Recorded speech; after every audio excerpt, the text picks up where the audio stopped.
I forget who did the Wally. Girl Squad! Hi there. The cheerleader! I got the order Hi wrong. there. No. I'm a fan of Girl Squad. Teen Girl Squad! Which one's the ugly one? The ugly one! What a way to so introduce good. Up. Hello there. I love how we're doing all impressions one way or another. Hi, Miss Christine. We're never gonna start this properly. I can't even finish it. Hello, everybody. Welcome to Pixarspective. Pixarspective. I am not the person who does this. Hi there. I'm RandomBystanderHere. I just met you, and I love you. I am the wash. The ugly one! Damn it! I did one of my patented ugly laughs. I was doing it too, so welcome to Pixarspective. Yes, this is Pixarspective episode 10. Oh my god, 10 episodes! Oh my god, the double digits. That's right, we made it to the double digits. We are almost halfway through. Almost. Almost. It Almost. would be halfway through if we're not also doing Toy Story 4 by the end of this.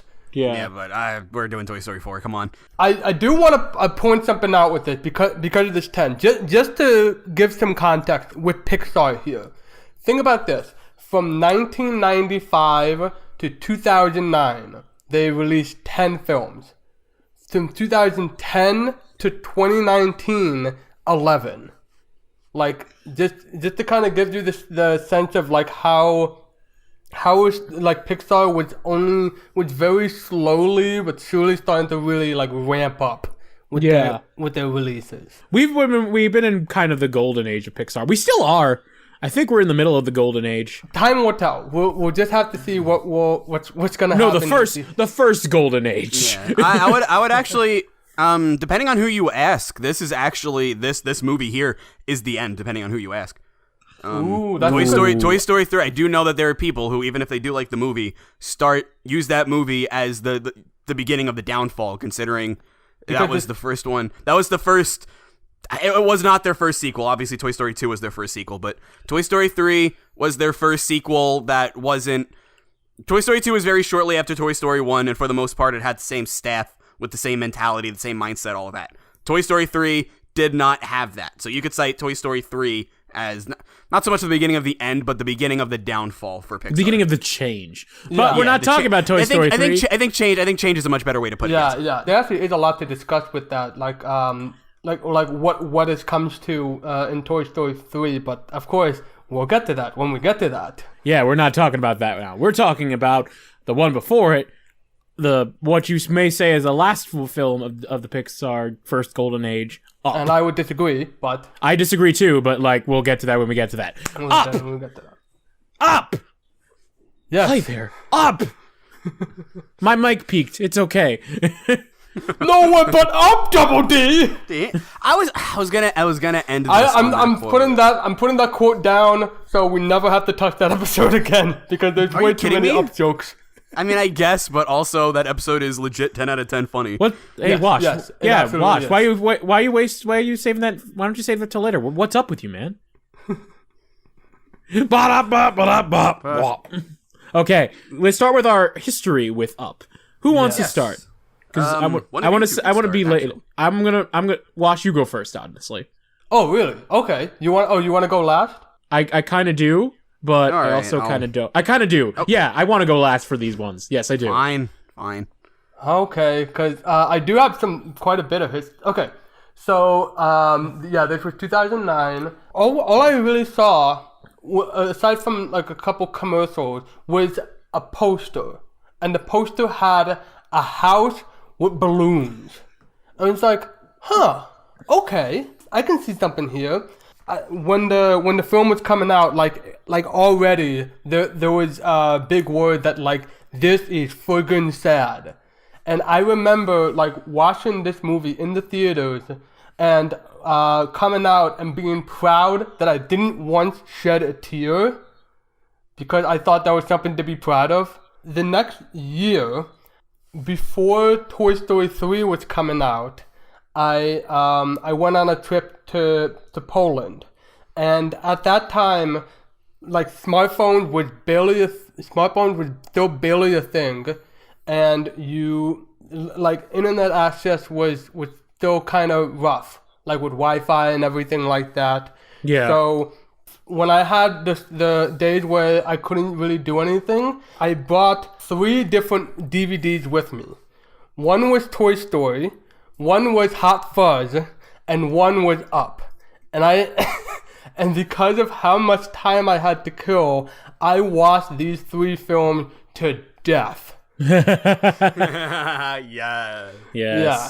Like once I got through with the movies, I ended up like going through the bonus features. Once I got finished with the bonus features, I watched all the different commentary tracks, and I got like really, really in depth with Up. As I was like watching it more and more, that was really when I started to appreciate Pete Docter, the director, more and more. Just like his sense of craft and everything like that. And as for my current opinion, we'll get to that when we get to that. Yes. Well, I guess it's time for Kirby. Ah, yes. I will say this. Up was... call back to what we were talking about before. Up was the last movie that I didn't, for Pixar at least, that I hadn't seen in theaters because I wasn't really critiquing media seriously yet. I still kind of just saw... I saw it was a cartoon. Oh, cartoons are for babies. And kind of left it at that. Up was the last one, starting with Toy Story 3 because, I grew up with Toy Story 3. I went to go see it, and from there I just kind of stuck with critiquing media. Maybe at that point I had already started on gaming, but outside of gaming I still hadn't really been doing stuff yet. So I missed Up. I missed the Up hype. I remember the teaser trailer. It was a very good teaser trailer. It's a really good teaser trailer. I saw that teaser trailer like way after the release though, so I didn't get to appreciate it at the time. Yeah, I don't actually know how I saw it, considering I hadn't really gone to see kids' movies. But I remember seeing the teaser trailer. Maybe I thought it was cool, but I didn't want to admit it. I don't know, but great teaser trailer, incredible. Do you want to like summarize it real quick? I mean, it's very similar to the poster. It's just the house on the balloons going through the sky. You see Carl. What does he say? Afternoon. Afternoon. Yep. And then the house continues to float away, and then up. That's all you need. That's really all you need. That's all you need. That is a great teaser trailer. So I didn't get to see Up when it was out in theaters. Sometime after I had seen Toy Story 3. I know that. I don't remember when after Toy Story 3, but Wash and I don't remember where Random was, but Wash and I watched Up together, and I remember being very underwhelmed with it. And I didn't really think too much on it until the next time we watched it. I don't remember when it was. I don't know if Random was there or not, but we watched it again, and I had a complete 180 on it. I loved it. I just loved it. Pretty much everything about it. It was up there among my... It was up there among my favorites. I think top 3 at the time. And then we did a makeshift list. I think I had already seen Up 1 or 2 times after that, and I don't remember where I put it, but very, very much a roller coaster of a ride with my memories of it. Went from not caring to not liking to loving to really liking it. It's been all over the place. But that would be my history with Up. So what now, Random? Why did you want to go last? What's up with that? Very funny. I wanted to go last with this one because for the longest time, I was calling this my favorite Pixar film. For the longest time. Ooh. And Ooh. Yeah. Ooh. Yeah, and then like after Toy Story, I called it my favorite Pixar film, and then I watched Toy Story 3 again, and then I liked it, and then I watched other films, and I liked them more, and it fluctuated ever since then. My first time watching it, I remember watching it with you two, but I also remember watching it with my girlfriend at the time in like very early high school, like my junior year of high school. Oh. So I watched it like very late. Because for a while, I never saw it. I don't think I saw it when it came out in theaters. And I just remember seeing it at that time. And then I watched it with you guys, and I just slowly began to love it. But I would want to go into more detail why I love it, but I feel like I have to like go in more detail about the characters and stuff, and we'll do that later. But I remember just seeing it with that one time with the girlfriend at the time, because it was like very it was early high school, but it had to be sometime in my junior year. But I remember watching it with her, and that's when I really got into Up. And then I watched it again with you two. I know I watched it with you two at one point because we definitely did. Yeah. And because I remember your 180, and I was like, yeah, you see how good it is now. But I'm pretty sure I put it lower on the list because I just thought other films were better. I think I even put Ratatouille above it. Which is funny now. In fairness, I was not crazy about Ratatouille from the start. I think I put A Bug's Life. No, I didn't. Never mind. I wasn't that stupid. I do remember your 180, Kirby, because I remember when you had, I can't remember what your issue was, but I explained like why it wasn't an actual issue, and you said, "Oh, that's actually a good point. Did you figure that yourself?" I said, "No, I got that from the behind the scenes stuff." And you got like really annoyed at me. Okay, I know what the issue is then. I actually vividly remember it now, but spoilers for the ending of the movie, so we'll wait. Okay. Oh, I think I may know what it is too, but we'll see. I'm still a little bit in the black on this one, but... All right. Overall, it was just this, again, I consider it one of my favorite Pixar movies until I think Toy Story 3, because I was obsessed with that at that point. With Toy Story 3, it was the timing of it. But again, we'll get to that when we get to that. Yeah, because Toy Story 3 was like, hands down, pick my favorite. It's my favorite. It's so good. It's so good. But then I would just like, but yeah, we'll get to that. Yes. Okay, let's get started off with actually talking about the film now, because I'm anxious. Who wants to do the plot overview this time? Wow, so many takers. I mean, I kind of want to do it. Don't everyone just fly in at once. Okay, fine. If you don't, so stop me if I get sidetracked. So it starts off with Carl Fredricksen when he's a little kid, and we see an adventure reel of the explorer he admires, Charles Muntz, and how he wants to be like him. He meets a girl named Ellie, and they become very quick friends. And Carl makes a promise to Ellie that they will go to Paradise Falls at one point. They cross their heart, and then it just has one of the most memorable moments in the film, where they have a montage of their life, which we'll get to more detail later. Mm-hmm. And Ellie passes away, and it's just Carl, and so Carl gets in some trouble where he has to be sent to a nursing home because of violently attacking someone, which was kind of dark when I really thought about it, but it's okay, because he devised a plan where he takes all the helium balloons that he has and raises them up to his house. And so that his house travels to Paradise Falls. And along the way, he meets a wilderness explorer called Russell, who winds up stuck with him on the house. And they wind up have to work together in order to bring the house specifically to Paradise Falls. They also run into a dog named Doug, who is one of my favorite characters, I would say, but we'll get to that when we get to that. Hi there. Okay. And we also run into other like whimsical things like the bird, Kevin, and other characters.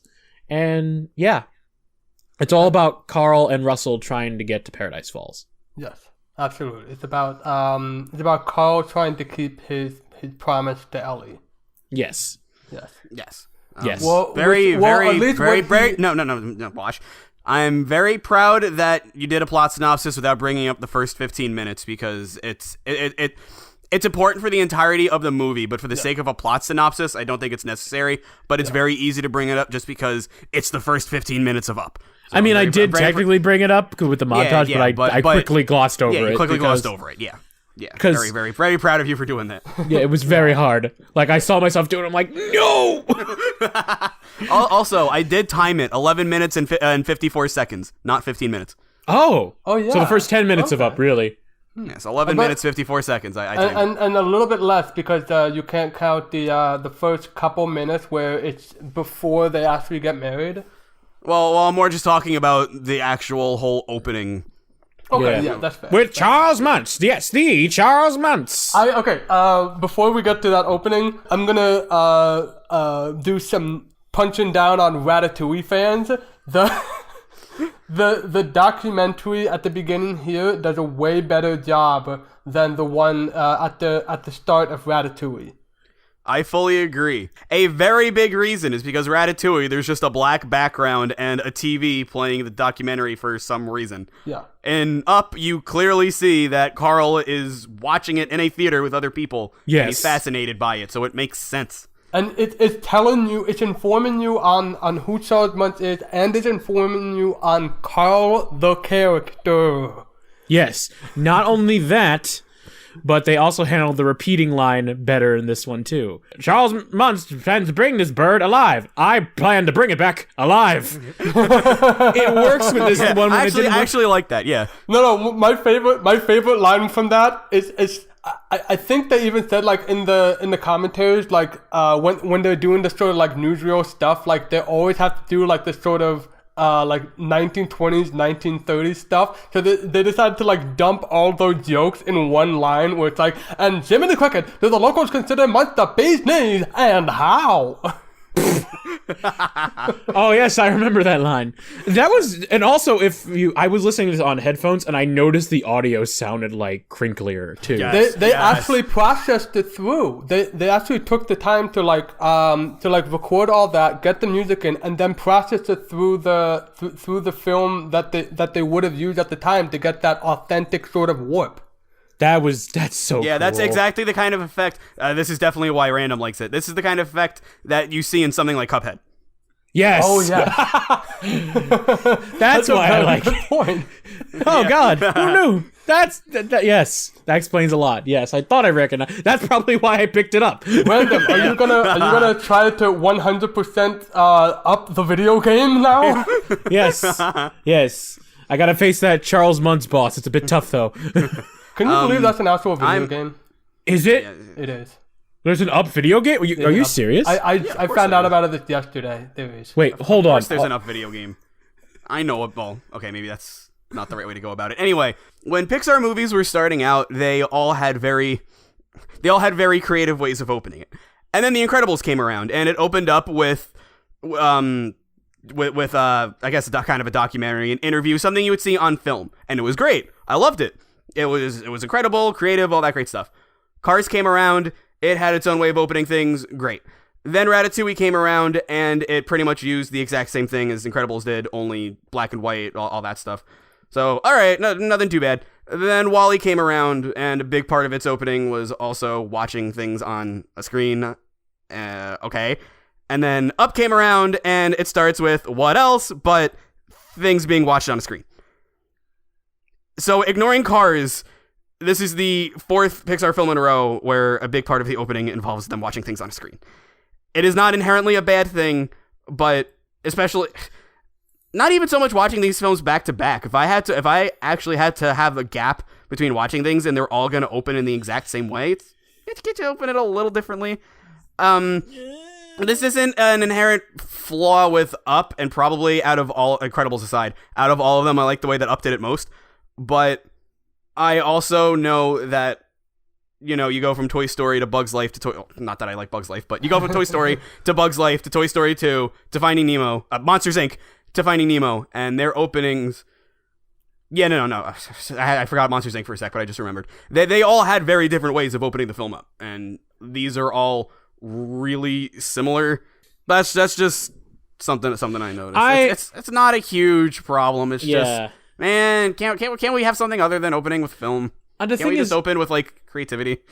The thing is, it doesn't really bother me too much because it's necessary to the plot. Which is, you can argue most, if not all of them, are necessary. It moves the plot forward a lot better than it does in Ratatouille or yes.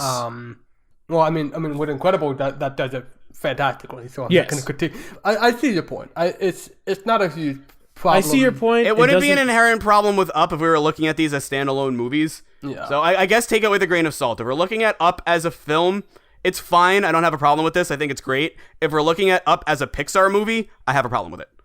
That's fair, yeah. And this is Pixarspective. We are taking this into context.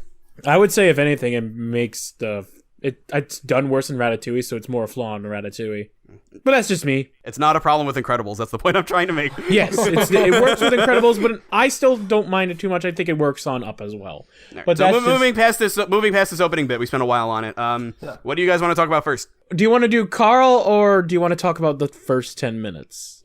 Because I feel like you can't. I mean, you can't talk about one without the other, really. But yeah. How about we talk about the first 10 minutes and we could transition that into Carl and Ellie? Yeah. Oh yeah, you're right.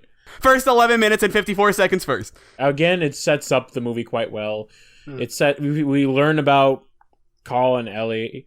Carl doesn't really speak much other than like the lines in the movie theater and like some sound effects he makes during. Yeah, I think it's just no when he's hearing about how they shunned Charles Muntz. No. Yeah, he shouts no, but I think other than that, it's just noise. Yeah, and there's and one wow. other. And wow. You don't talk very much. I like you. The first couple minutes where it's just like you see this sort of budding friendship, and you see the connection that what they bond over, which is not just Charles Muntz, but also just the adventuring, and you can see the high hope that they have as little kids, and as they go along, like. I wouldn't say life gets in the way, but they have other priorities. Yeah, it sets up everything just right, and it's regarded as one of Pixar's best openings in the world, and I can see why. And it's done so well with so little. With so especially like once they actually get married, it's done with not only no dialogue. But also, and I didn't even notice this until I did some research, no sound effects. They were originally gonna, the original cut of this actually had sound effects in it, but once they got towards the end of production, they was like, let's take it out, and let's see what happens. And it becomes very similar to, like, if you ever watched, like, old home videos. Yes! Where you don't hear what anyone's saying, but you feel the environment, and you feel the different personalities that are at play, and especially like the way like everything just moves along chronologically, and you just start to pick up on the little pieces. You see their highs and you see their lows, and they work through it together, and it's beautiful. It's just so beautiful. It's one of the most beautiful moments in Pixar history. I'm not gonna lie to you. It's so gorgeous. I'm pretty sure. I think we had all shared the consensus that the best opening of a Pixar movie up to this point was Finding Nemo or The Incredibles. One of the two. I don't remember, but that was our consensus. But this beats it. I think we all gotta. We Finding Nemo. You did good. You had a good reign of best openings. Like hats off. But much like WALL-E, you can just take this first part and just have it as its own isolated story. Because exactly, yes. With Up, it's even better, I would say, because one, it's shorter. I mean, really, just because it's shorter. WALL-E. You have this really long thing, and it's like, all right, you can leave satisfied. But Up is just 11 minutes 54 seconds. That's a cartoon episode length. It's really easy to digest, but so much, yes. So much of a cartoon episode length that it's even been spoofed by like shows like Gumball. Yes, Gumball has multiple excellent spoofs of it. I just remember that now, and I'm like, I have to bring it up. If it's that powerful that like even people are spoofing it, it made a dent in people. It's one of the last like truly iconic scenes of Pixar, I would almost say. Like one of the few things that like people still talk about today is the opening of Up, because it's just that I think it's so powerful that Disney just uploaded that whole thing as a YouTube video. I think they did. I've seen it before. Yeah, and it's worked fantastically. And I'm gonna say this right off the bat. My rebuttal about saying, well, it goes downhill from there is you haven't been paying attention to the rest of the movie. Yes, because I agree. Dang, yeah. Because the rest of the movie is like all of that came from this opening. Like everything you see up to this point I mean, and obviously because it's the opening and it's setting things up, but also because like all of your motivation is coming from this. Like if you had just been dropped into this story, much like Finding Nemo, in Finding Nemo, the opening where you see Marlin and Coral, that was originally going to be introduced in flashbacks later into the film, and they thankfully they changed that idea. And much like that, if you had just dropped yourself into Carl's story, like after the married life sequence, you would just think he's the biggest grump, and you would not like him one bit. Yeah, you're right. Oh my god. But because you've seen how much love he could have, and how much he's kind of suffered. Yeah, how much he's lost. I'm already going past it, but just like how he already starts to treat the house itself as Ellie. Oh my. Yeah. Because that's all he has left of her. Yeah, exactly. Yeah. Oh my god. It's just there's just so much goodness in that opening that spreads out into the rest of the film. Yeah, at this point, we've pretty much already started talking about Carl. So wait, I want to ask one question before we start talking about Carl and Ellie. Did you cry when watching it today? Of course, I'm a crybaby. Of course, I did. All right, I did too. I didn't even cry when the sad parts happened. I cried beforehand. I will say this is not the opening, but I will say that and there was a part. When we get to that, there was one point where I was sobbing. Oh, I think I know. I think I sobbed there too. I'm pretty sure it's the same spot, but we'll get there. Okay. We'll get there. But good God, like when this came, and also like when this came out, this was Pixar's first film to come out in 3D. And I remember like so many reviews where people talking about how they had to remove their 3D glasses to wipe away the tears. Yeah. Well, now that our tears are wiped, Carl. Oh my God. Carl and his completely joyless family in that wedding. Yeah. They're all dressed like in a funeral, and they're just like, it's like a golf clap. It's not even everyone's there too, because they're probably like... Some people decided to show up, that was it. And you see like how the family just kind of informs them, especially like Carl later in his life, what he later becomes. But you see that sort of influence into them. But because of them together, they become so much more. Yeah. God, like Ellie, good Lord, like I feel like I already like jumped over Carl that went to Ellie, but it's hard to talk about one without the other. It really is. Yeah, I mean, even though that's why I figured it would just be best if we talked about both, because you really can't talk about one without the other. Exactly, because even though that she's passed away, she still leaves such a big impact on Carl. Yeah. She's all he thinks about. She's all that's on her mind. He talks to her to the house as her, and there's even a funny scene with that with Russell. But honestly, it's sad. But he often looks to Ellie for like guidance in a way of like, what am I gonna do now? Like especially during that, and we see how loyal he is to Ellie too. He's very loyal. He's smart. He does let his feelings get the best of him though. Like he does let his love for Ellie get the best for him though.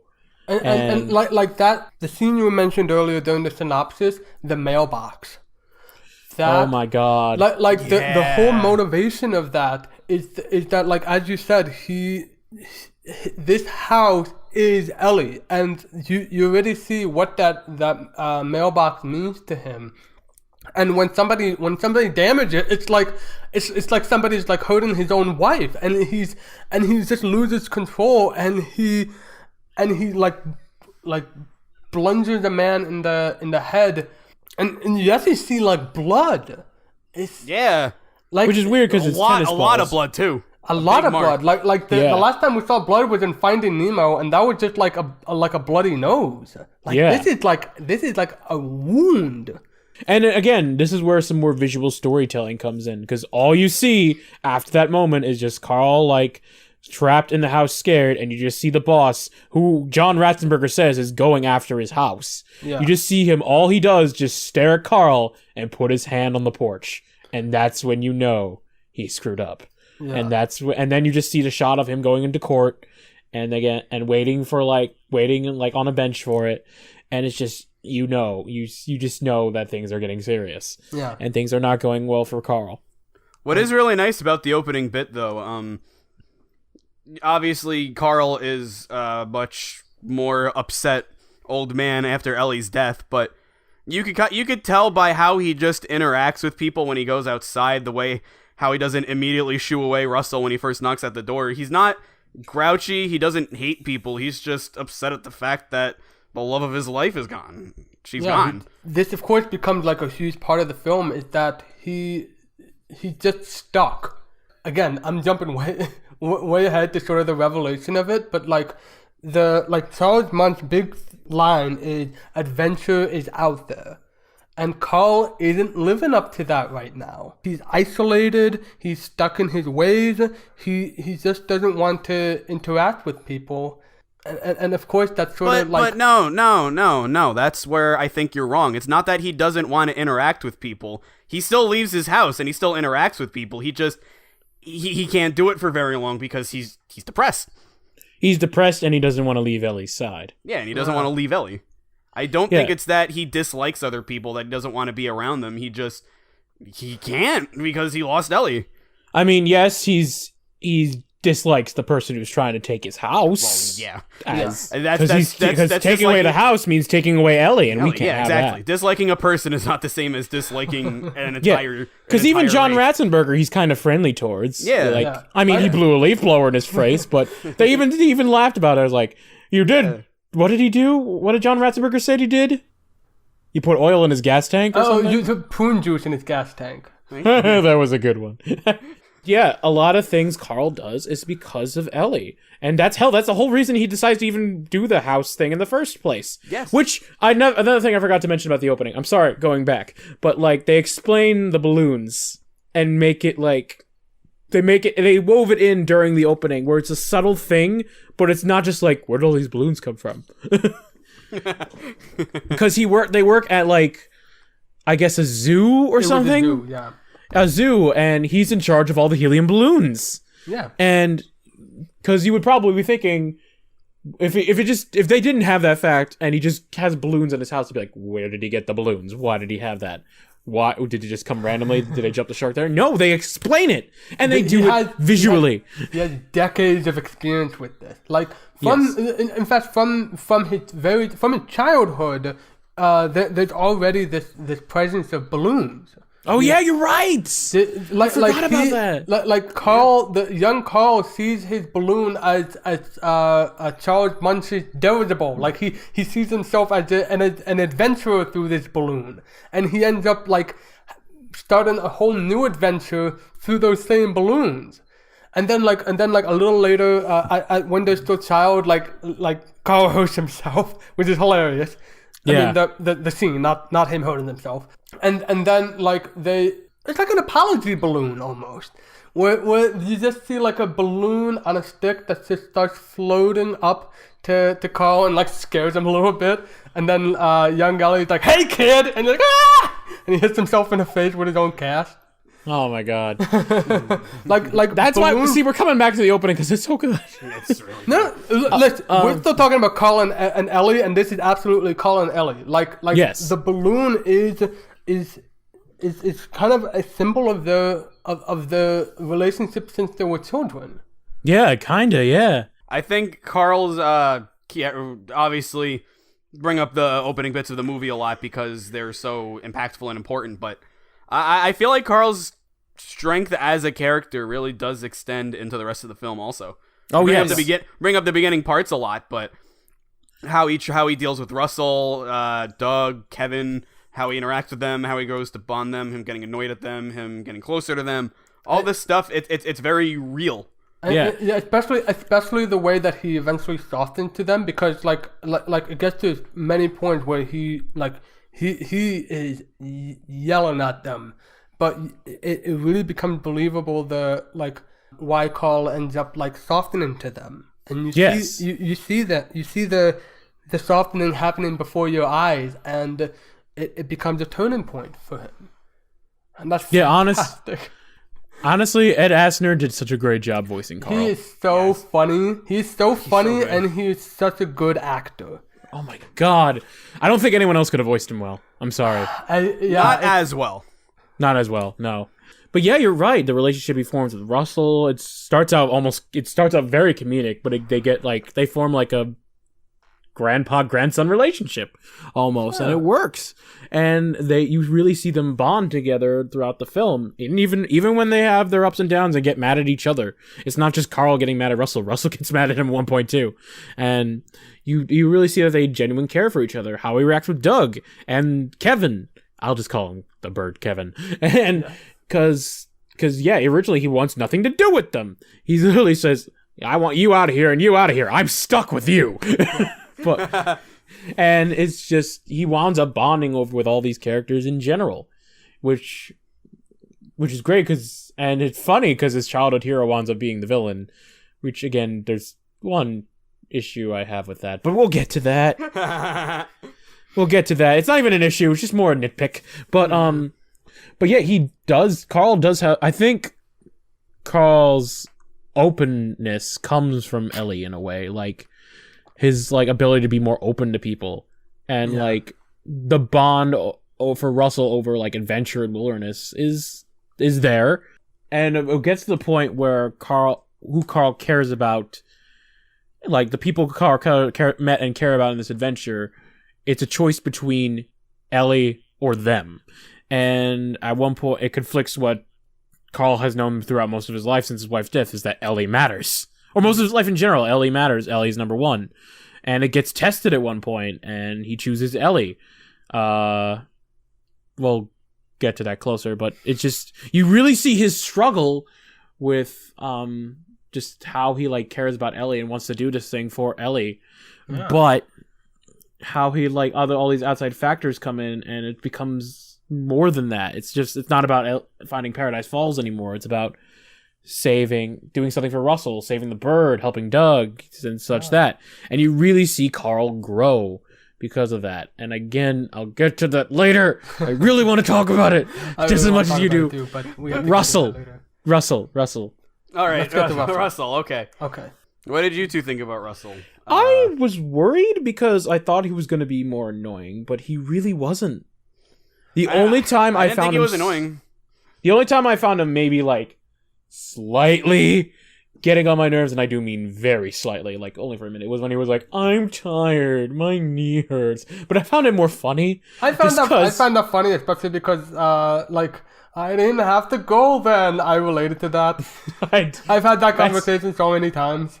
Yeah. And again, after like he's told to go, he chippers right out of it, and he's back to like his normal Russell self. He's very cheerful, and he's like he's just a very cheerful kid. And he's very just cheerful, and you kind of see why, because it's almost becomes like I would almost say like a coping mechanism. Yeah.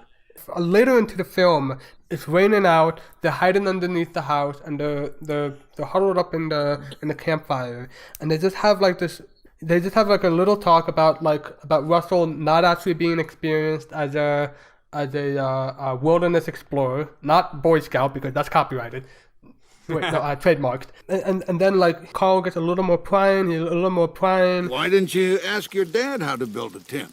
I don't think he wants to talk about this stuff. Why don't you try him sometime? Maybe he'll surprise you. Well, he's away a lot. I don't see him much. He's got to be home sometime. Well, I called, but Phyllis told me I bug him too much. Phyllis? You call your own mother by her first name? Phyllis isn't my mom. Oh. And I like that Carl doesn't say like, well, what do you mean by that? Like, we get it. And then it's just quiet for a little bit, and then Russell says, well, maybe once I get my badge, maybe then he'll show me how to go camping, and then it'll work out, right? And then they start to have that connecting moment. Yeah, they start connecting right after that, no problem. And it's like, you show that he's like you see Carl Fredricksen he's not a grumpy. He's just didn't know. Yeah. I even like that Carl doesn't answer the question. He just says, it's late, let's get to bed. Yeah, Yeah. it's late. He gets to bed, and Carl says, "Promise to protect Kevin." Okay, I promise. Cross your heart. And Russell has no idea who Ellie is. He's never told any of this, but just that one little bit of dialogue, it was like he makes the connection between what they're doing and what Ellie would have wanted them to do, and that's beautiful. Yeah, it's beautiful. I know we've been taking a long time, so I'm going to speed up the process a little bit. Let's talk about some other characters. No, and you then won't. No, you won't. No, you I won't? don't like Russell. Really? I did not. Okay, go ahead. And I thought you did. I'm so sorry. no, you're good. You're good. I will say this: he wasn't annoying. I was very happy about that. I remember when I first watched the movie, my problem with him was just that he was annoying. But upon watching, I did not think he was very annoying. But especially in the climax, but for a lot of the movie, Russell is very important to Carl's story, and I appreciate that. It strengthens Carl. He strengthens Carl a lot. I don't see a lot of merit for Russell on his own. I don't think he does a lot. I think a lot of the movie, Russell is... Story-wise, Russell isn't... he's not adding filler to the story, but Russell himself is... for 90% of the movie is filler incarnate. He doesn't do or contribute very much to the grand narrative. It's just really Carl's. So a lot of what to me, a lot of what Russell did really just kind of felt like being there. Words came out of his mouth and he made noise and he interacted with the scenery. And there are things that Russell does. Very notably, Russell is the only reason why Carl actually kept Kevin and Doug along in the first place. Without Russell, he would have just abandoned the two without giving it any thought. And that's pretty big. But it's really hard for me to see that stuff because so much of the movie, Russell is just there. And then you get hit with the heavy stuff and it's like, oh, dang, Russell's dad is never around. Russell's had to go through multiple moms. This is really heavy stuff. But the focus is there for all of 2 minutes. And so much of Russell in the movie is just being there. And I don't want to talk about the climax yet, but oh my god, Russell in the climax. Horrible character. Oh my god. Horrible. Oh but my. we will get to the climax when we get to it. But that's my 2 cents on Russell. I kind of disagree. Yes, he is there a lot, but he does more than that, especially with Kevin. For example, he's the reason they get to South America in the first place, because he's the one. He literally states that he uses a GPS to help them get there. So But it also wouldn't have been a problem to begin with if he wasn't there bothering Carl to let Carl pilot the house. Yes, but did Pilot Carl the house really is know also where a he was sentence you can say going? about this movie, and it's great. Did Carl really know where he was going, though? We don't really know. He could have just been on a wild goose chase and just prayed to get there. He I mean, sure, he didn't believe. Do you really think Carl wouldn't know how to map it out? Well, I don't know, but the fact that he's especially once we got there and we see that it's just clouds, he probably would have been lost. It's quite possible. Even then, a kid guiding a house to South America. Gotta give him some credit there. That's a good sentence. I will agree to that. The sentence, a kid guides a house to South America, is an incredible sentence. Yes. That should be the name of the video. A kid guides a house to South America, the movie.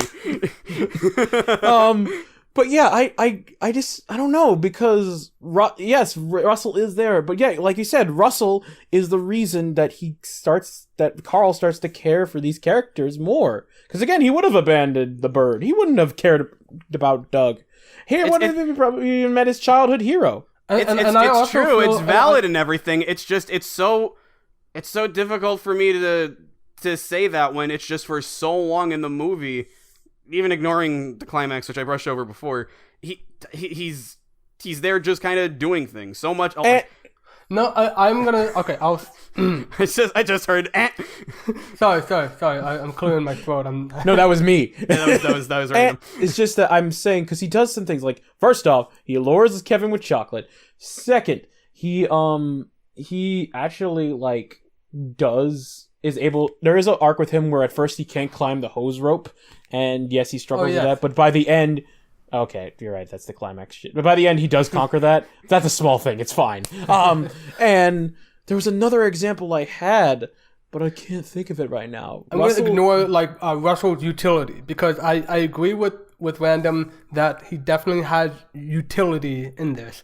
I'm going to say that Russell is crucial narratively because a crucial part of the married life sequence is where they start to have prospect of having babies, and then it's this beautiful lateral tracking shot where it goes from them making the baby room, and then it tracks over to the doctor's office, and all we can really get is the doctor saying, "I'm sorry," and we realize that like she can't have babies. And all told visually, by the way, which is all told visually, yes. And then and Carl is seeing Ellie mourning in the front yard, and he brings out the book. He brings out the My Adventure book, and they make a promise to save up the money for South America. Random said a little earlier that like it's a grandfather-grandchild relationship. He becomes the child he never had. They have like their conflicts, but they also they both share this. Russell expresses it like fully 100%, and it takes Carl a little time to really reawaken that sense of adventure, because for a lot of it, all he really wants to do is it's almost like a suicide mission. Like all he wants to do is just park the house at the Paradise Falls and then just leave it there, and it doesn't seem like he was ever gonna leave Paradise Falls because he has nowhere else to go from that point on. He doesn't have any. It doesn't seem like he has any surviving family or anyone outside of Ellie. But Russell is this one person who accepts him 100%. For the first time since Ellie's passing. At least that's what we see so far. Like Russell absolutely has he's narratively important for this. More so than like he guides the house along. He is an important part of Carl, and Carl is an important part of Russell.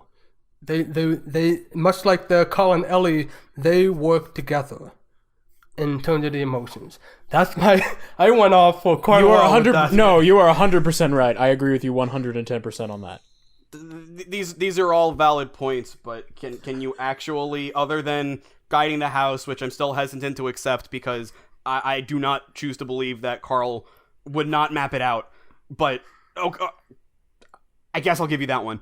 That and taking Kevin and Doug along, that was the other one. Those two things. What does Russell do? You're saying all these things about Russell means this to Carl and Russell bonds with Carl, but what does Russell do that directly impacts everything? Because when you're saying all this stuff about Russell bonding with Carl and everything, but at the start of the climax, I'm saying that like Russell opens up the sense of adventure that Carl forgot about. And I will say that he does not. It was not Russell. It was, in fact, spoilers for the climax, but I can't say Russell does not without spoiling the climax at this point. It was Carl looking through the adventure book and seeing that Ellie, this was such a beautiful moment. Seeing that Ellie, her adventure was not going to South America to Paradise Line. It was her life with Carl. Paradise Line? Paradise Line. What did I say? You called it Paradise Line. Called it Paradise Line. Taking the Paradise Line. It's Paradise Falls. I have the quote written here. Hold on. We're going to the ending, but we still haven't even talked about half the cast yet. Yeah. We're not directly going. All right, fine. We'll just ignore my argument then. Russell's a good character. No. You are entitled to your opinion. You are definitely entitled to your opinion, and you bring up some very good points. You do. Disagree. Yeah, you do have some great. Yeah, we disagree heavily, and for weird. Well, now you know how I feel during Ratatouille, but it's okay. It's like a reverse. But I maybe when you talk about the climax more, we'll get it more. But yeah, all right. Well, I mean, think- fortunately, there's not that many other characters to talk about. It's really just Muntz, the dogs, Kevin, and Doug, and that's pretty much all of them. You counted Doug Doug twice. Because Doug is a dog. Yeah. Fun fact, did you know Doug and Alpha are both voiced by Bob Peterson? I did not. I actually did not either. Yeah, that's what it said in the credits. Oh, wow. Yeah, At least that's I'm a pretty really interesting fact. Yeah, At least I'm pretty sure. That's what it said in the credits. Oh, okay. Yeah, that's pretty interesting. Yeah. This is like it's a small thing because he's really like a small character, but I wasn't all that into Alpha. Like it just seemed like one joke of having a high pitched voice. Yeah. And then outside of that, he was just a bully to Doug, and then of course they get Alpha gets his comeuppance, and Doug becomes the Alpha. I am not Alpha. He is Alpha. Oh. I love that. Yeah, I love that. I will say Alpha is a bit of a weak character, but yeah, but I mean, he's Alpha. All He's a dog. Okay. We were a little sidetracked off of Doug. I'll say this. Doug, for a lot of the movie, doesn't do very much, and you could in fact argue that him being there is actually to the detriment of the rest of the cast. Yes. But, and this might sound really odd, especially after what I just said about Russell, I don't care. Doug is great. Doug brings his personality. He's a dog. I'm sorry. I love dogs. He is a dog that could speak. That is and the other dogs, like, they have some jokes here and there. And but Doug he's a dog. He's a dog that could talk, and what Doug says is what a dog would say. Exactly. Yes. They got it so well. I know I should take problem with Doug because of what little he contributes, and how him being there is actually a detriment, which Carl even brings up. Yeah, but I don't care. I don't care. He's a dog. I love dogs. I love dogs too. It's really hard to say no. Yeah, you're right, because he does actually. He's the reason that Muntz tracks them. Twice. And you would think that like he would be an annoying character, but no, he's sweet, he's loyal, he just wants to please his masters. He wants to get the bird. And he has like the darkest sense of humor. He tells a joke where it's like about a squirrel. Squirrel said, "I did not save enough acorns for winter, and now I am dead." Ha! It's funny because the squirrel is dead. And I could absolutely buy that a dog would have the sickest sense of humor. Yeah. It's just, I don't know, just something about him is just, I think he's just so cheerful and just like, he's a dog. He's a dog. And Bob Peterson's delivery is great too, because. Yes. Especially like, it's almost like a mistranslation where what he's saying line by line is very mechanical, but you can see the heart behind it. Exactly. You just see that face and...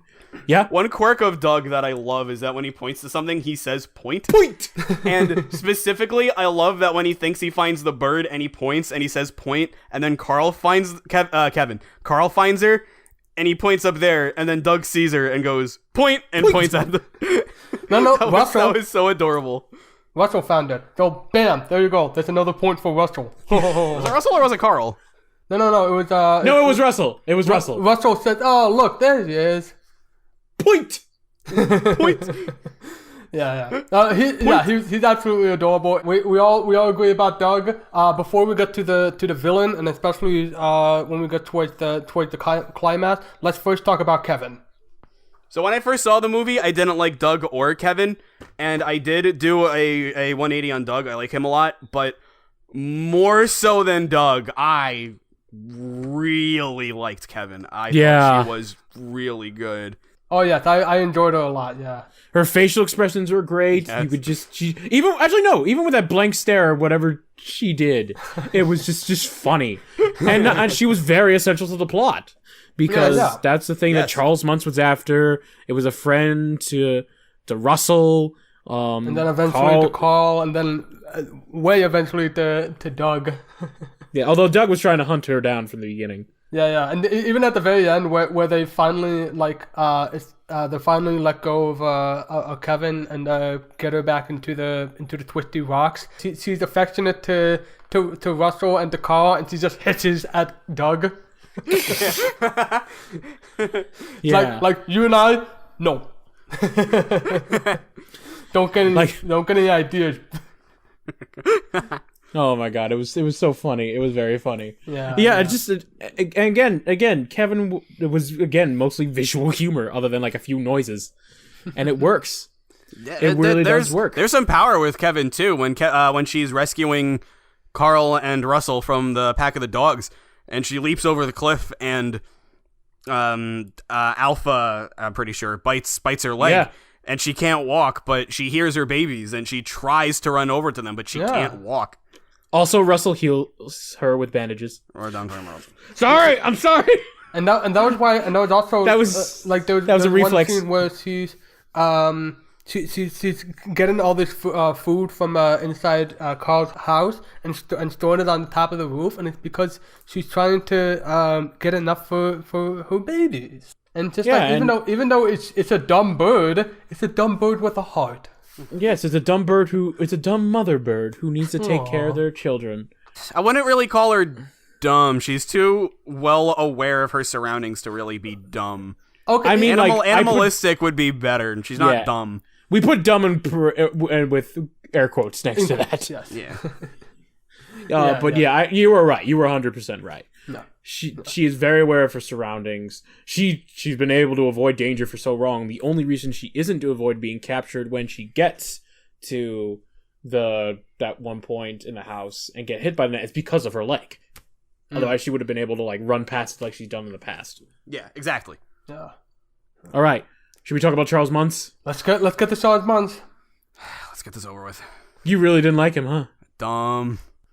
Well, okay. No, dumb. Okay. Dumb might be too strong, but it's a less extreme version of what I really didn't like about Charles Muntz is that it's similar to Waternoose, but they were trying to set up a character that actually has a reason to be a twist villain, so that when you see he's a twist villain, it's tragic. But it's so, comically over-the-top stupid with Charles Muntz. He's all nice, and then a word is said, and he's giving the evil stare, giving evil monologues. And it's just, what? It's a natural transition for the character, but it was just so off.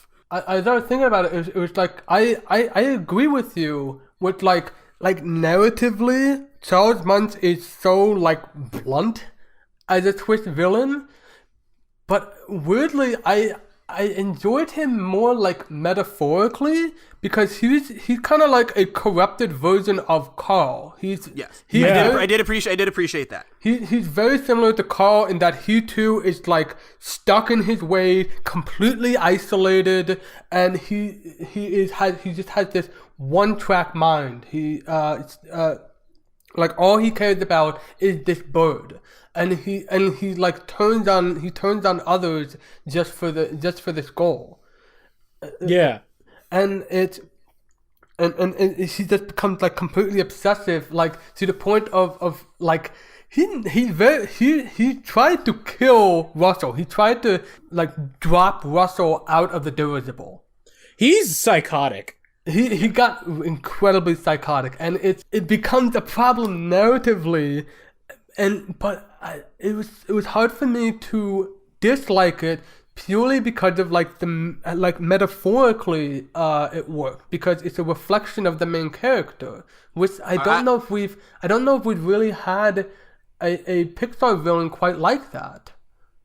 I would argue maybe one or two, but just to not derail the topic, I will add a slight caveat at the end. I don't think Up was a movie that was made worse by having a villain. I feel like this movie having a villain isn't a negative point. Yeah. Okay. I agree. I can see that. I'm not crazy about how he's handled. That's where my problem comes. But his existence as a villain isn't what bothers me. Okay. Yeah, I agree. I agree with you on that. Yes. I'm kind of glad if it makes sense in the story. Yeah. I kind of like him. I mean, he's very charismatic. Yes, he has a reason for the fact that he is a role model to Carl only adds more to the idea of him being like a corrupt version of Carl, which is I'm glad you brought that up because I didn't really see that until now. And I'm like, yes, that's exactly what they were going for.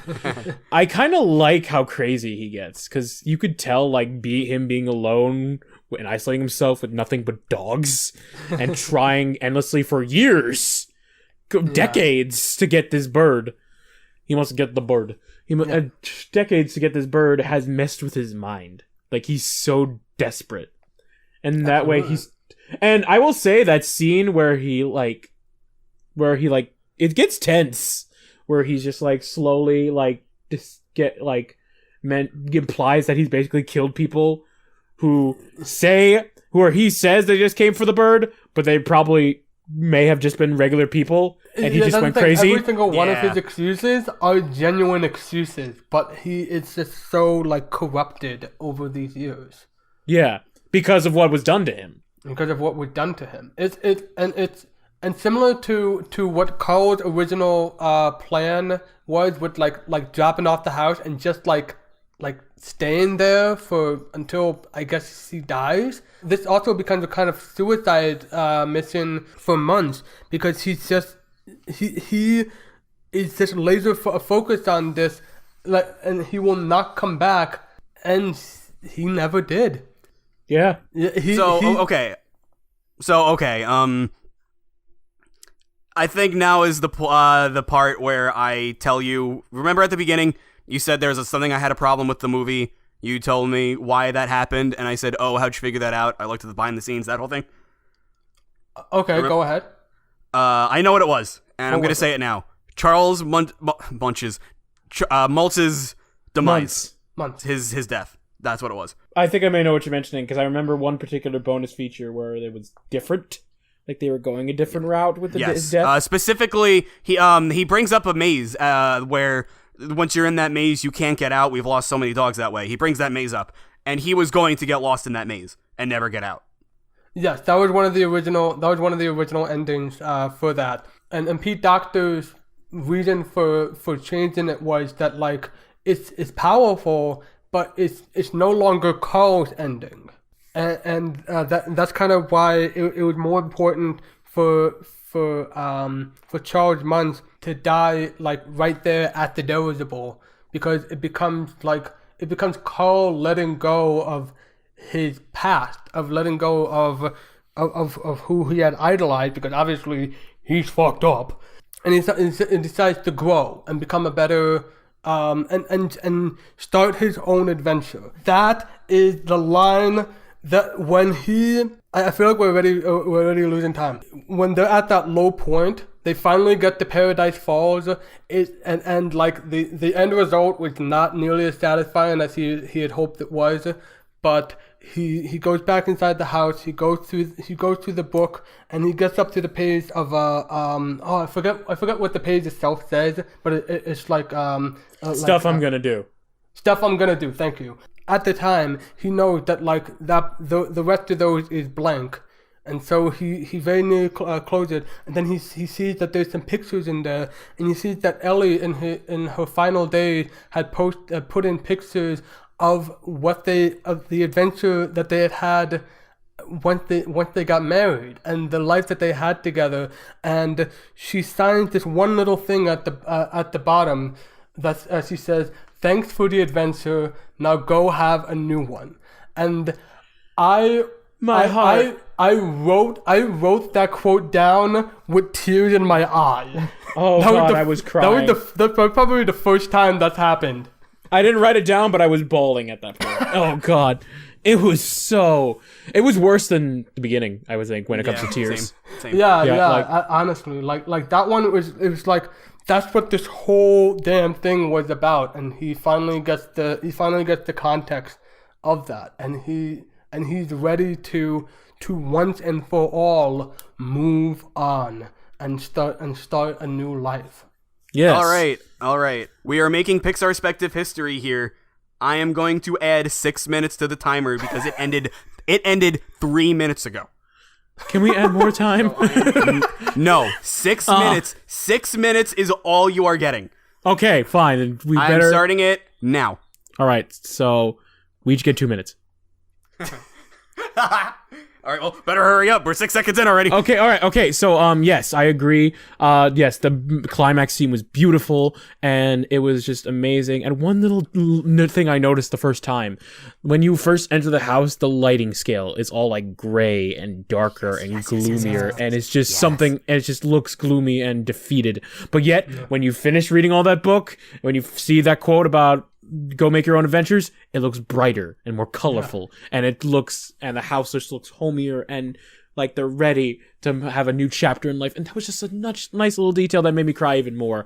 And I'm gonna keep on going because it's gonna lead to the climax. I actually really like the climax a lot more in this movie than before, because you see like how Carl is like deciding to let go of his past more by throwing the items in his house out to like make way for the balloon. And it's not only like a good way to get the way to get from point A to point B, but it also shows how Carl is willing to move on. You know what's especially great about that though? What?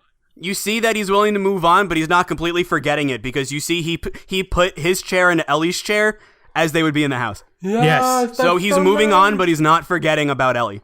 Oh, it's so good. It's so beautiful. And then you see Doug, who comes back and he calls him a good boy, and he's just like, and honestly, throughout the whole climax, most of the characters, I would say a lot of characters become useful. You're probably going to mention a certain someone, but I'm going to go... Yeah, a certain someone who does absolutely nothing, but yes. Yes, maybe. I don't know. I need to rethink that. But Doug becomes a lot more useful. Yes. Doug was really good. Doug redeems his confidence, and he even gets a point where he's like cornered with the other dogs. One thing I did not mention, my family got a dog like shortly after Up came out, like a couple years after, and she had to wear one of those fixed cones, and we kept calling it the cone of shame. Yes. And every time we would just be like, and we would like keep it as like a torch, as like a thing. It's like if she ever misbehaved, we'd be like, "Do you want to wear the comb of shame?" And she would just bark and run away. It was sad. We eventually got rid of it, but it's okay. And it was great to see that pay off. We see Doug with the cone of shame, and he's like humiliated and upset, and then you see how he tricks Alpha into doing it, and he not only makes Alpha do the squeaky voice and humiliates Alpha, but he becomes the top dog now. And it's just so great. I really like at the end of the movie when Carl gives Russell his badge, you see that Alpha still has the cone of shame on. Oh my god, really? Yes, he still has it on. Oh, that's brilliant. I didn't even notice that. Again, you see like another thing that happens. You see like Carl and Muntz duke it out, and like it's funny to see him have a sword versus a cane. Yeah.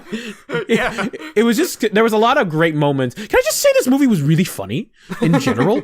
Like it has a great mix between, we talk about the drama a lot, but it was really funny at points. It was very funny. It made me laugh really hard. Yeah. I feel like I'm feel free to take over, because I'm like, feel like I'm hogging this a lot. This was me with The Incredibles. I've been thinking about interrupting a few times, but then I also remember, wait, this was literally me with The Incredibles. Let me know. This is literally me. This is my Incredibles right now. And honestly, you see the fact, like, I kind of like the idea of him being lost of Muntz being lost in a maze, but the fact that he was tripped by balloons, the symbol of Ellie and Carl, that's what brought him down. And not only that, but the fact that he left along with the house, and he died along with the house, pretty much symbolizes Carl. And you just see Carl like look at the house and drift away.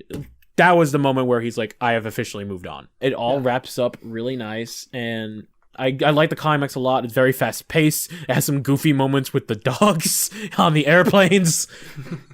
Dog fighting, if you will, or whatever it's called. It was just very nice. And the dogs didn't die. I thought they died in the last one. I hate squirrels. And it just wraps up very nicely. Yeah.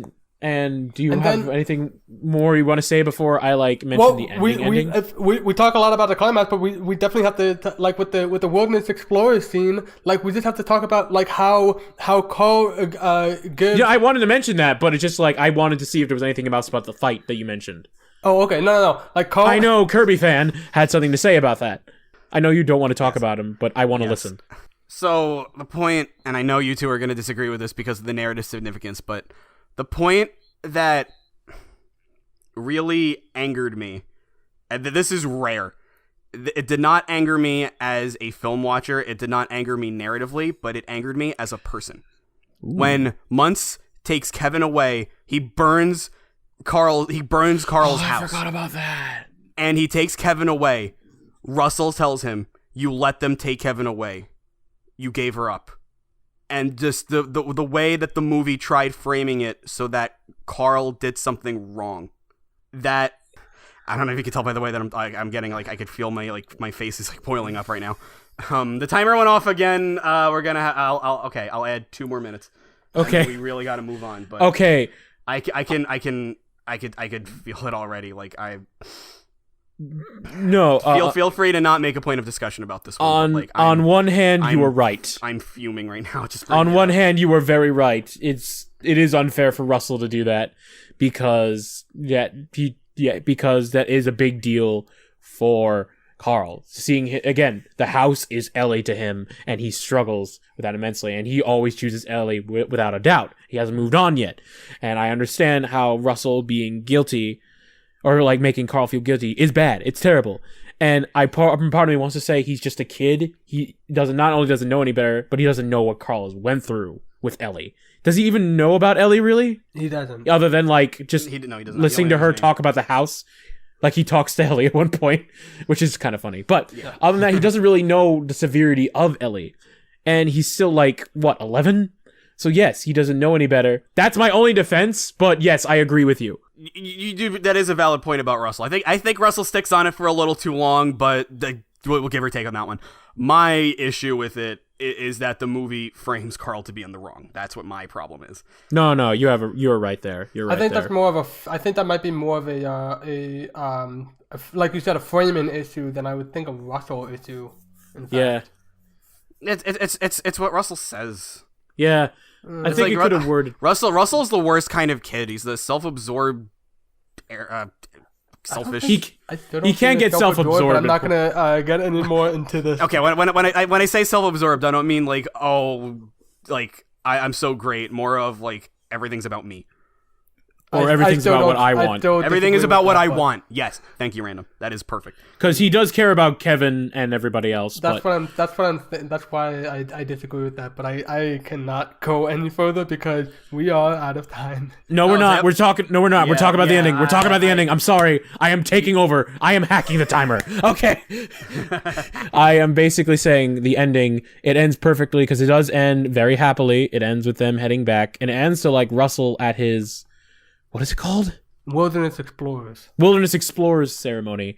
And it just... And again, throughout the whole thing, we never mentioned this. In the beginning of the film, Ellie gives Carl a badge that has a grape soda on it. And it's a big symbol about, It's one thing that he wears throughout the whole film. Even when, after the married life scene, he literally adjusts it and wears it throughout the whole time. And then when...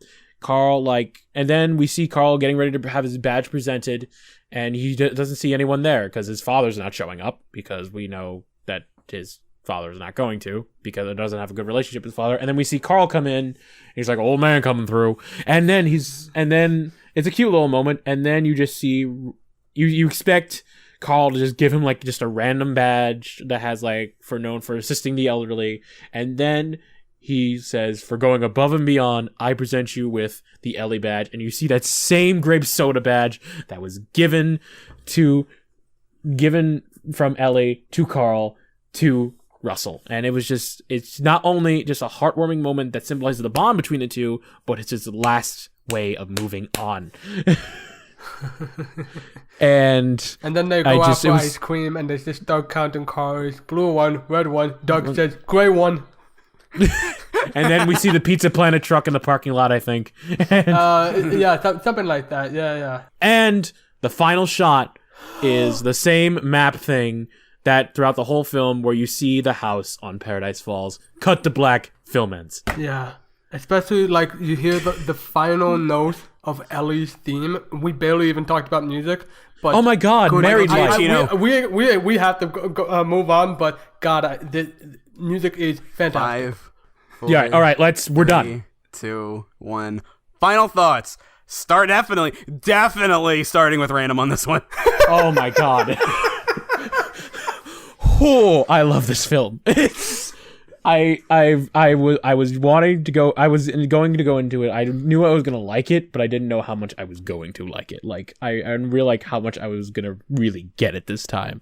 Seeing this film finally made me realize like just how how tightly this is written, how much symbolism and motifs are in it, how much the characters go through, and how much not just Carl, but all the characters evolve. Even like with Carl, like moving on with Ellie, Doug becoming the leader of the pack after being just very goofy. Even Russell, who struggles with like being a wilderness explorer, who can't even climb a rope, learns how to climb to the top of the house. That's a little thing that I noticed as well. And I don't mean that to bring up Russell again to defend him. I'm just saying that all the characters grow in this film, and it's just. I love how they grow. I love how I love the music. I love the story. I love the characters. I just love it. I love it.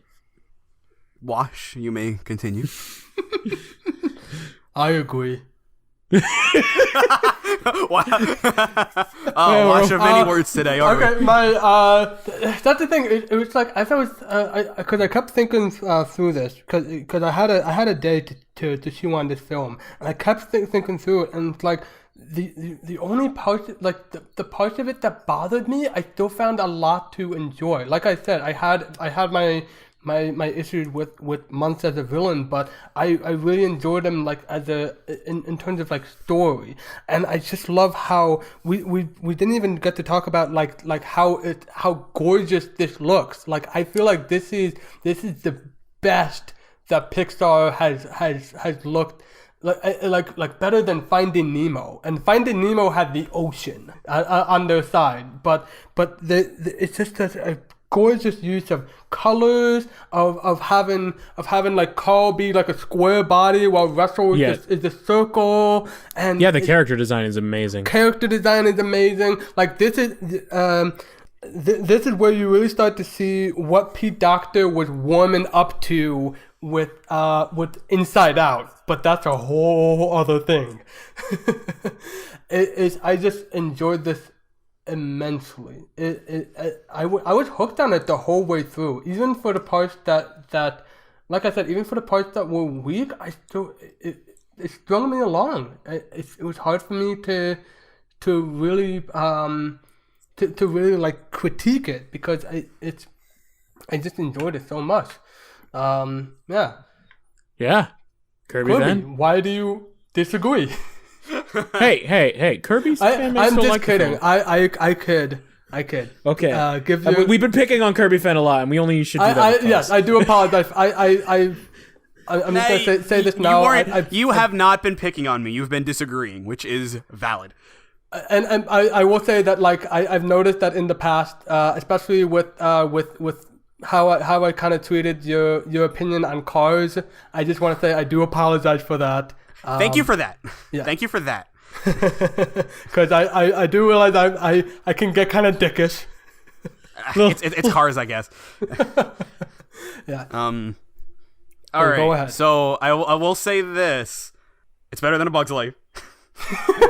Okay, no, I don't dislike the movie that much. In fact, I'll say this: I don't dislike the movie at all. I will go as far as to say I like the movie a lot. I'll get into a lot more of my reasoning. Inevitably, there will be a point where I have to compare this. Even if I liked it less than A Bug's Life, there will be a part where someone's going to say, you like Cars more than Up? And I'm going to have to explain why. So I will get into a lot of the specifics when I compare those two. Okay. But when I make it quick, I thought, not the narrative tone. I thought the narrative tone was very consistent, but I thought its quality was inconsistent. And I think that is everything that I could really say about it. I'll just keep it short because I'm gonna have a mouthful when I compare it to Cars, but inconsistent. Okay. But do you still like it? Of course. Yeah. Okay. Very good movie. Very good movie. Like how much have we been gushing on Carl and Ellie here? True. All right, let's get to the. Carl is great. Carl is great. Is he? How does he compare to? Real quick, how does he compare to Wally, the character? I'm gonna save that for later. Okay. All right.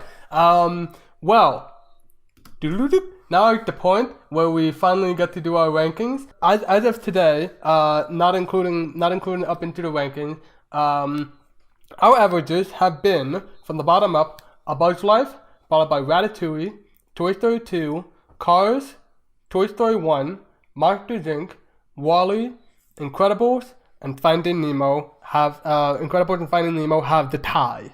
So now is the point where we take it from the bottom, and since we all share the same bottom two, is Up better than A Bug's Life? Random. Yes. God, yes. You asked him? You really asked me that question? Listen, it's partly procedure, and there's gonna be a point where I genuinely have to ask this. Fair. I think I know where. I guess. I think you know where. The Good Dinosaur. Well, forget the Good Dinosaur. We have like 2 movies to go, and anyway. But I know I just had to fill the Good Dinosaur quota because we missed that today. I was so happy about this film, I forgot about Good Dinosaur. That's how much I like this film. Well, I'm gonna fill in the quota right away. The character Russell is inspired by Peter Stone, the director of A Good Dinosaur. Anyway. Wow. I told you Russell was bad. I take everything I said about Russell back. No, I'm kidding. All right, continue. Okay. All right. So, moving up. Wait. What about? Oh, wait. Are we doing just me, or are we doing everybody? Well, I think at the very least we gotta ask Wash. Wash, do you like this more than A Bug's Life? Yes. Okay. All right. Moving on. Let's move on. We all share the second from the bottom. Is Up better than Ratatouille, Kirby? Yes. I agree. Random? Yes. Better. All right. So now is the point where we start to break up a little bit. Let's go to Kirby since Random and I have the same bottom 4. Kirby, you have Toy Story 2. Is Up better than Toy Story 2? I will say yes. Okay. And my third from the bottom is Cars. I will definitely say that I enjoyed this a lot more than Cars.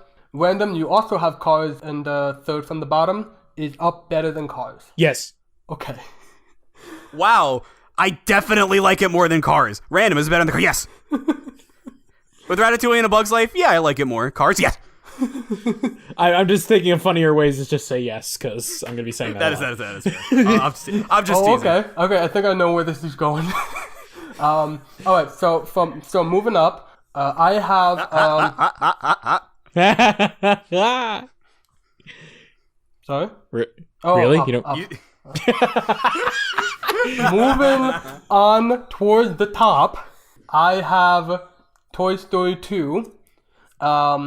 I definitely think Up is better than Toy Story 2. It's a lot more consistent narratively. Kirby, you have Toy Story 1. Is Up better than Toy Story 1? I want to say this is where it starts getting tricky, but not really. Yes. Okay. Well, since you said this one, you wanted to say this when you start getting tricky, do you want to explain a little bit? Yes, but nobody's going to like the answer. I want to say this is where it got tricky because I want to believe that I still really like Toy Story 1, but the more movies that I see and the more that I have actually gone back to rewatch it just because I've been losing touch with it. And with all this put together, Toy Story 1 might not be the movie that I thought it was as far as how much I like it. Interesting. Okay. Still quotable, though. Still very quotable. Oh yeah. Ungodly quotable. Random. Is Up better than Toy Story 2? Oh, I had Toy Story 2 as well? I don't know why I thought that was a different order. But yes, it's better than Toy Story 2. Okay. Moving up. Now, this is the point where we all have different... This is the point where we all have different films in the ranking. Random, you have Monsters Incorporated. Is Up better than Monsters Incorporated? Yes. Okay. with those lungs, I trust you. I trust your judgment. When I sing it, it's no lie. Kirby, you have WALL-E at this point. Is Up better than WALL-E? So my rankings are already done. So this isn't a point that I have to think about, but I did think about this hard. I have my problems with both, but at the end, I still think they're quite very good movies. And this is to get back to your question from earlier, Wash. I think they are about equal, but what really pushes one over the other is just how perfect of a character WALL-E is. Ooh. I have to go with WALL-E here.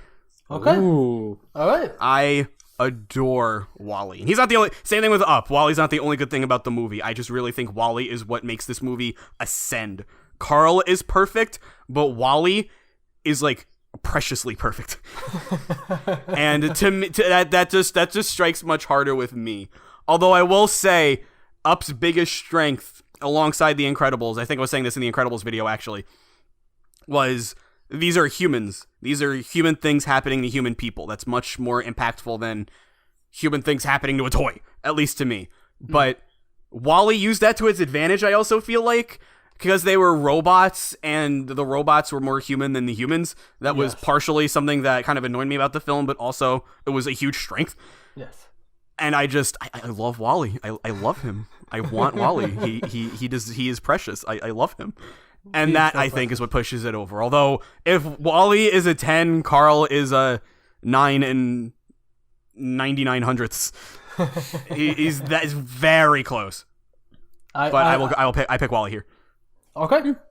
So even though I'm done with my rankings, I will continue to provide quippy commentary while you two rank your movies also.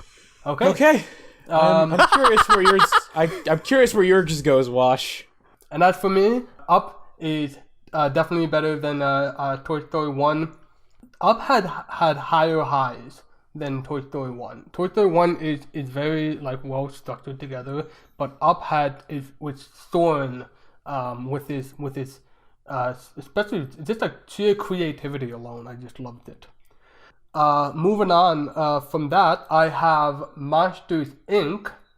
And I will say that yes, I enjoyed Up more than Monsters Inc. I think this is an even it's especially because the same director and everything, but I think this is an even stronger this you're really starting to see Pete Docter's strength in character design, in story, in characters, in colors especially. It's fantastic. Knocks it out of the park.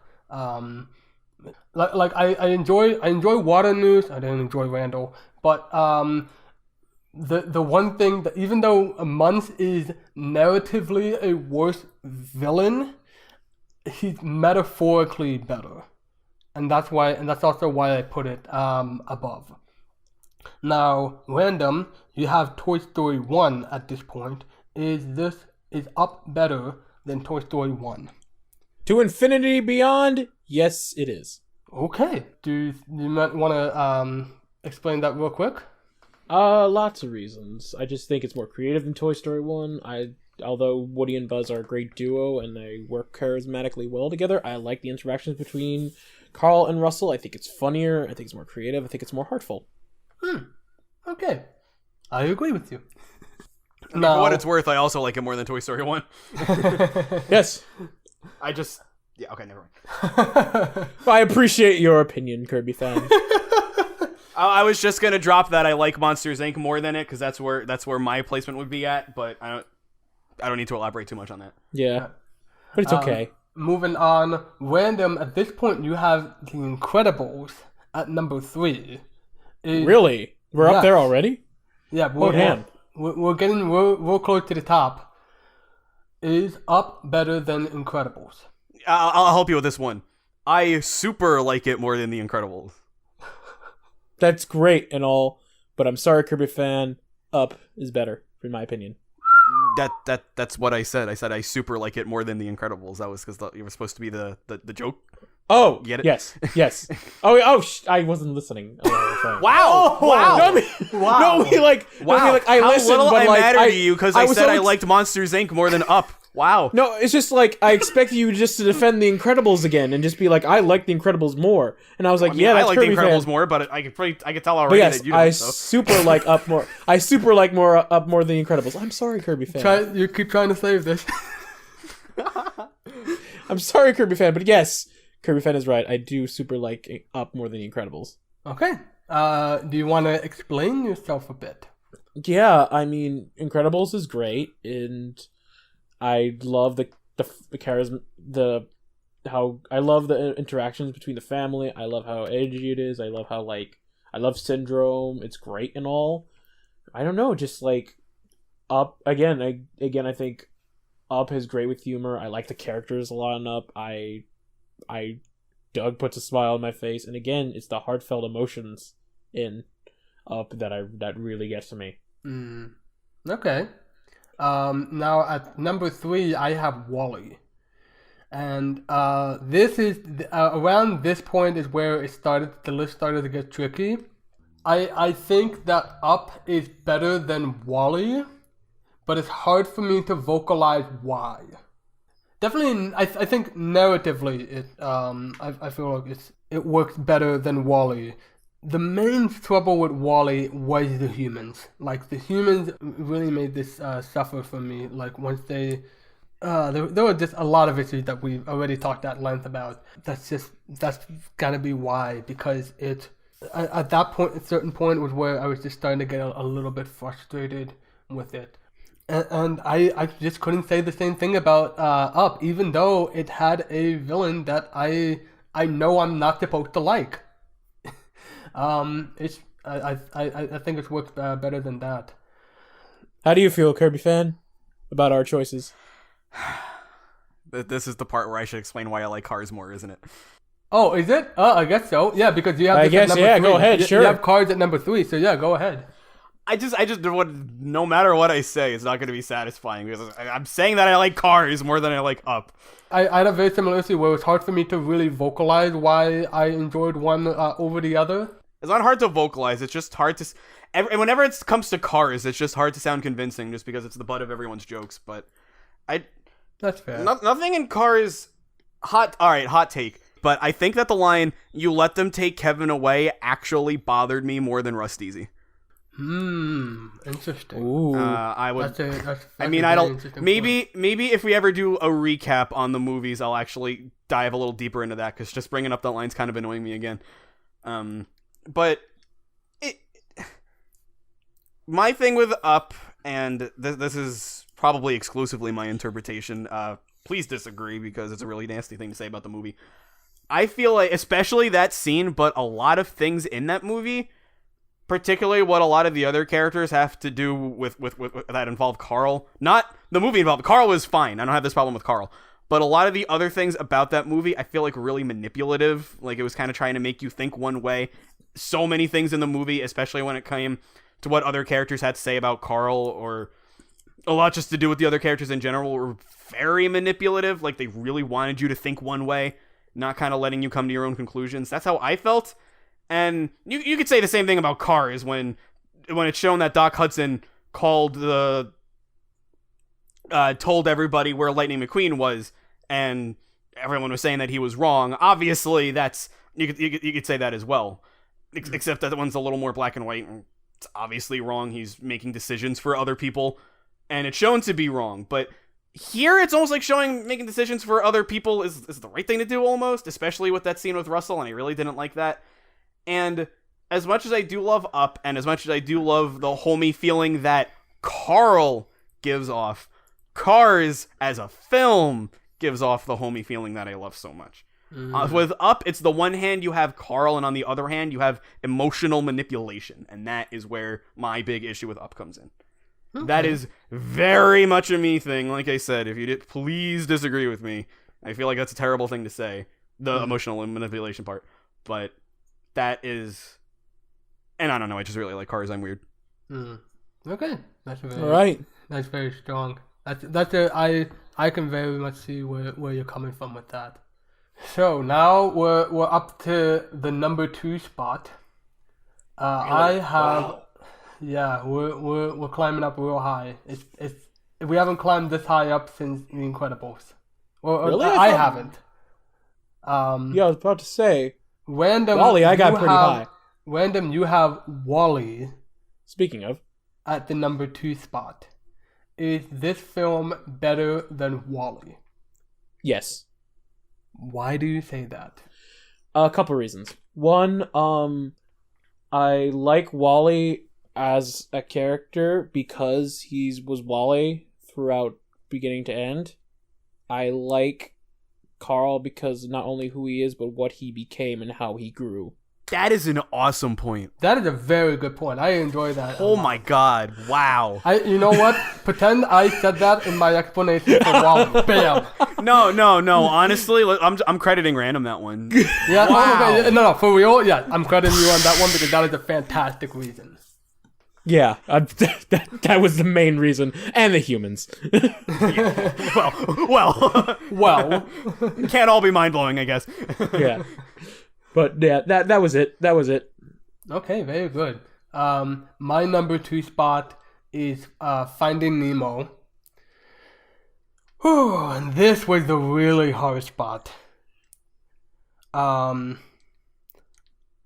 is better than Finding Nemo. Wow. Care to elaborate? Again, it's hard for me to, like you said, it's hard for me to vocalize it in a satisfying way. I think it comes down to characters. Specifically, I didn't enjoy the fish tank. I was waiting for that. Yes. Like even beyond like them like comedically, I just wasn't into them. Story wise, I just wasn't into them. Up on the other hand, like even though like okay, yes, we also have to extend the timer multiple times, but considering that we only talked about like a cup, like we talked about Carl, Ellie, Muntz, Russell, Doug, Alpha for a little tiny while. But like we had only a handful of characters. Oh, and Kevin. And Kevin, yes. We only had a handful of characters, and because these are the only real characters you get, they really take their time out and you get into the all these strong aspects. Finding Nemo, pun intended, flounders a bit in terms of characters. So now we come up to the number 1 spot. For both of My us. answer. Yeah, of course. Yes. I'm gonna start off, and I'm just gonna say right off the bat, no, I don't think Up is better than The Incredibles. 1. Yay. 2. Elaborate. Yeah. Elaborate. Wow, I cannot say that. Elaborate, you vile fiend. I was about to say that too, but I was like, And no. it was a superhero movie. It mostly comes down to just how little of The Incredibles bothered me, like in the slightest. It takes a very long time to get anywhere to top The Incredibles, and we'll see how this ranks up. But like there's so much nuance with Bob Parr's arc, especially like the how so much of the film centers around like him trying to do this himself his own way, but he can't just abandon the family. He can't abandon the people that he loves, the people who trust him, and the people who he trusts. And the family grows together, and they all work. I would even say like Dash to a smaller extent works. Up, it hiccups with Muntz in terms of narrative, unfortunately. Even though I enjoyed him a lot metaphorically, I can definitely see that he has some issues in terms of narrative. Syndrome is just, honestly, he's just freaking hilarious. That's the big thing above Muntz, is that he's just hysterical, and he's still a cool motherfucker. Yeah. Up is definitely number 2 right now, but The Incredibles still the king of them all. Okay, that leaves one thing left. I've been looking forward to this. Random, you have Finding Nemo at number 1. is Up better than Finding Nemo? When I first saw Up for this remaining time, I was debating where to put it on my list. By the time, pretty early on, I would say, I knew that Up was going to be above WALL-E. And I thought to myself, it's probably not going to beat Finding Nemo. Finding Nemo is just so beautiful. It's so magical. I love the father-son relationship between the two. By the time we got to that scene at the end where Carl figures out that he's going, that's like his, and he sees the book and he says, our adventures are over, now go make some new ones. And he, especially by the time he removes all the house and that moment in general, I knew Up was going to be number one. It wins. And you could probably tell early on based on how I like. Yeah. Especially like how passionate you got with this. I really appreciated that. Yeah, it was like, it just came out and I'm just like, ooh. And I was like bawling hard and I just was like, it clicked for me this time. It really did. And I used to call this my favorite Pixar movie and then I was like, oh, it's not that as good anymore. But no. It came back and oh my god. And yes, Finding Nemo is great. It is wonderful. It's beautiful. And even with the fish tank, it's still fantastic. But again, just the development of Carl and just like how he interacts with everyone, how he grows as a character was what really sold it for me. I never noticed these things about like how like, and narratively, how Carl's like main flaw is not only main strength is his love for Ellie, but it's also his main flaw as well. I will agree that going back to that scene with the fact that he was struggling to like keep Ellie in pristine, but it has caused him, it did pretty much send him on a suicide mission, and it did almost get Kevin like kidnapped. Again, it wasn't right for Russell to put blame on Carl because of it, and it wasn't right for that, but you could see how he was struggling with and how the flaw was like affected him as a person and how like his love for Ellie, it was, I don't want to say holding him back, but it was a struggle for him. And just to see how he just grows once he like realizes that it's okay to move on. In a way, he gets Ellie's permission. Yeah, he does get Ellie's permission to move on, and it's just great to see him grow. Yeah. And it's just great to see him grow, and it's just great to see how throughout the climax of the movie how he just improves and how he makes his life better and those around him better. And again, I love Doug. I like Russell. I even Alpha and the dogs are kind of funny for me. Maybe just because I like dogs, but it's just, that's not why I'd pick number one. I just picked number one mostly because of just like Carl's growth as a character and how it's just just a beautiful movie. And yeah. And on that note, it's time. I was just gonna say, let's punch in some numbers. Let's average it up. Let's punch in a couple of numbers. I liked mine better. Yeah, me too. Shut up. At least hey. You don't understand true humor. Okay, so beep, boop, boop, boop, boop, and I have the numbers here.